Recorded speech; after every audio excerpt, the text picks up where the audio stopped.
Episode के शुरुआत में यनबिंग का गार्डियन स्पिरिट जिसका नाम होता है वन आई ड्रैगन, वो सियांग के सारे गार्डियन स्पिरिट को एक एक करके मार देता है, जिससे सियांग को गुस्सा आने लगती है और वो मनी मन ये कहता है कि मैं तुमको नहीं छोड़ूंगा। लेकिन उसी दौरान पीछे से एक औरत आकर सियांग से कहती है कि तुम इतना स्ट्रॉन्ग होने के बाद भी ऐसे कमजोर लोगों के साथ कैसे हार सकते हो। जिसमें सियांग कहता है कि तुम्हारे लिए यही अच्छा होगा कि तुम बीच में ना पड़ो। जिसमें लड़की कहती है कि मुझे तो बस तुम्हारी फिक्र हो रही थी, जहाँ पर सियांग कहता है कि तुम्हें मेरी फिक्र करने की कोई जरूरत नहीं है। और सियांग लड़की से पूछता है कि तुम इधर क्यों आई हो, जिसमें लड़की कहती है कि तुम्हें ये सब जानने की जरूरत नहीं है। उसके बाद सीन शिफ्ट होकर ताई पर चली जाती है, जहाँ पर वो अभी तक यनबिंग के गार्डियन स्पिरिट के साथ फाइट कर रहा होता है। जिसमें ताई अपने पावर की मदद से अपना बहुत सारा क्लोन बनाता है और यनबिंग के गार्डियन स्पिरिट पर अटैक करता है, जहाँ पर यनबिंग के गार्डियन स्पिरिट को समझ नहीं आ रहा होता है कि असली वाला कौन है। लेकिन उसी दौरान पीछे से सियालिंग का गार्डियन स्पिरिट आकर अपने पावर की मदद से ताई के सारे क्लोन को मार देता है। जिसमें यनबिंग सियालिंग से कहता है कि आखिरकार तुम मेरे पास आ ही गई। लेकिन उसी दौरान हमें पता चलता है कि ताई का सभी क्लोन अभी तक मरे नहीं है, जिसमें ताई का क्लोन एक एक करके सियालिंग के गार्डियन स्पिरिट पर अटैक करने लगते हैं। जिससे परेशान होकर सियालिंग के गार्डियन स्पिरिट अपने मटके से कुछ पीने लगता है। जिसमें सियालिंग मनी मन ये कहती है कि मुझे पता है कि तुम क्या कर रहे हो। लेकिन इधर सियालिंग का गार्डियन स्पिरिट जैसे ही मटके का पानी पूरा पी लेता है, उसकी बॉडी पूरी तरह से चमकने लगती है और वो डीमोन स्पिरिट में चेंज हो जाता है, जहाँ पर ताई के क्लोन फिर से इस पर अटैक करने लगते हैं। लेकिन इस बार ये ताई के क्लोन के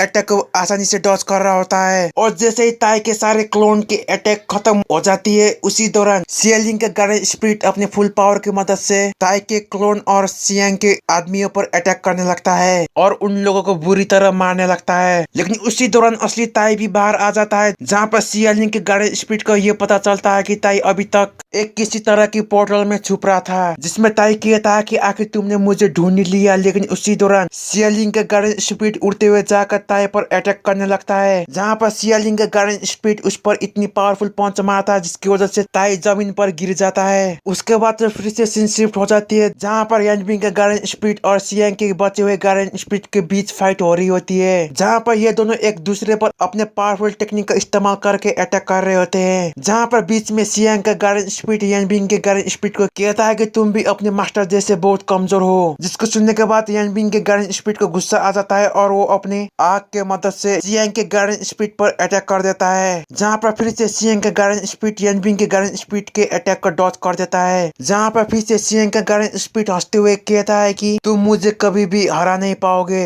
लेकिन उसी दौरान यनबिंग के गार्डियन स्पिरिट के पीछे से लुओ के गार्डियन स्पिरिट उड़ते हुए आकर सियांग के गार्डियन स्पिरिट के सर में मार देता है, जिस अटैक से जमीन भी टूटने लगती है। लेकिन इधर सियालिंग के गार्डियन स्पिरिट लुओ को उसके जंजीरों से आजाद कर देता है, जिसकी वजह से लुओ की पावर फिर से उसके पास आ जाती है। जिसमें यनबिंग लुओ से कहता है कि अगर तुम्हें ये फाइट जीतनी है तो हमें एक साथ होकर फाइट करना पड़ेगा। लेकिन दूसरी तरफ हमें ये भी पता चलता है कि यूफू अभी तक मरा नहीं है, जिसकी भनक सियांग के गार्डियन स्पिरिट को लग जाती है, जहाँ पर वो सभी से कहता है कि तुम्हें पता नहीं है कि यूफू के पास तुम दोनों और सियांग के जैसे ही एक पावरफुल गार्डियन स्पिरिट है, जो इतना पावरफुल है जिसको तुम हराने के बारे में सोच भी नहीं सकते। लेकिन उसी दौरान यूफू अपने एक उंगली को काटता है, जिससे उसकी उंगली से ब्लड आना स्टार्ट हो जाती है, जहाँ पर वो अपने ब्लड को इस्तेमाल करते हुए जमीन में कुछ लिख देता है और हंसते हुए उसी चीज को पढ़ने लगता है, जिससे यूफू ने लिखा हुआ शब्द चमकने लगती है और उसी जगह में एक बहुत बड़ा ब्लास्ट हो जाता है, जिसके कुछ ही देर बाद एक बहुत बड़ा गार्डियन स्पिरिट जमीन को चीरते हुए बाहर आ जाता है, जहाँ पर लुओ और यनबिंग को पता चलता है कि ये यूफू का गार्डियन स्पिरिट है, जहाँ पर यूफू अपने गार्डियन स्पिरिट के पेट में रहकर इसके बॉडी को कंट्रोल कर रहा होता है। लेकिन इधर सियांग भी इस बात से शॉक होता है कि यूफू अभी तक जिंदा कैसे है, और उसी तरह ही इधर लुओ और यनबिंग भी ये सोचने लगती है कि इस चीज को कैसे मारा जाए। लेकिन उसी दौरान यूफू अपने गार्डियन स्पिरिट के टेंटिकल्स की मदद से लुओ और यनबिंग पर अटैक करने लगता है, जहाँ पर लुओ अपनी पावर की मदद से यूफू के टेंटिकल्स को एक दीवार की मदद से रोक लेता है, जिससे यूफू के गार्डियन स्पिरिट को गुस्सा आने लगता है और वो अपने टेंटिकल्स की मदद से सभी पर अटैक करने लगता है, जिसकी वजह से लुओ सियालिंग यनबिंग और सभी से कहता है कि तुम सभी इधर से निकल जाओ, और कहता है कि मैं यूफू से अकेला ही फाइट करना चाहता हूँ। जिसमें यनबिंग कहता है कि मैं ऐसा नहीं कर सकता, क्योंकि मैंने तुम्हारी बेटी से एक वादा किया है कि मैं तुमको जिंदा ही उसके पास लेके जाऊंगा। जिसको सुनने के बाद तो लुओ हंसने लगता है और इसी के साथ ही एपिसोड यहीं पर खत्म हो जाती है। आई होप आप सभी को ये एपिसोड अच्छा लगा होगा। मिलते हैं अगले वीडियो में।